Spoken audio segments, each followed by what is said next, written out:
Let's summarize.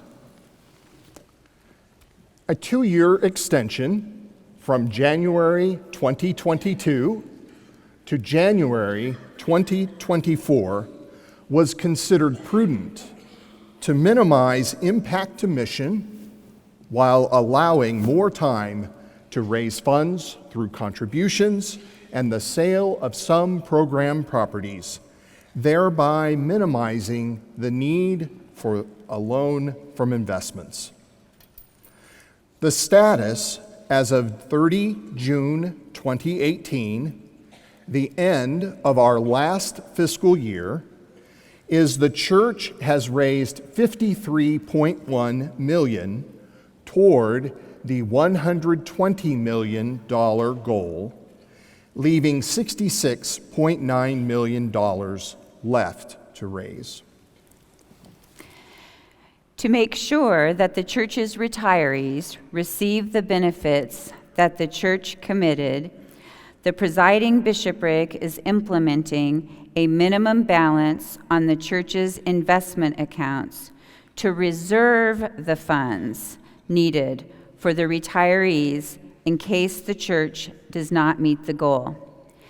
That's really important, so let me say that again. We're implementing the minimum balance.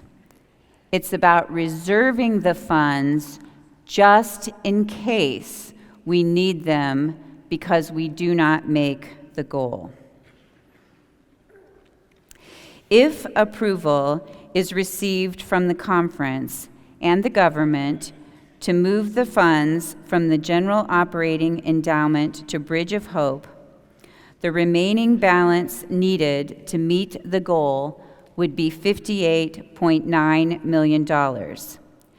This means, worst case, if we had to make a 0% interest rate loan, it would be $58.9 million. So that's the maximum, but we have every reason to believe, based on this plan, that that number will continue to come down.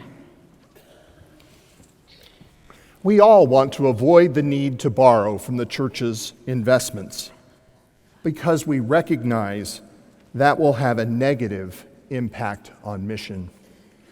To reduce the requirement for a loan, the church needs to be diligent about selling hard-to-maintain and lesser-used program properties while allocating net proceeds to Bridge of Hope, and to be generous from our abundance to Bridge of Hope tithes.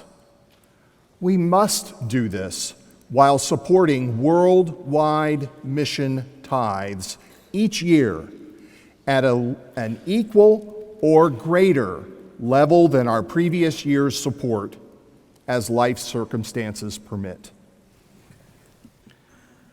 To meet the retirement responsibility by 1 January 2024, the church must aggressively work together in assessing program properties.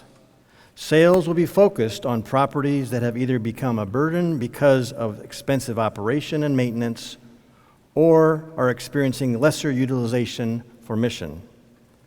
Without major historic asset sales, net proceeds from program properties and generous contributions to Bridge of Hope are the primary sources to meet the retirement responsibility without requiring a loan from the church's investments. If the church has to borrow from the church's investment accounts to meet the retirement responsibility, the loan will be paid back from 3 sources. 1, Bridge of Hope tithes, including undesignated bequests.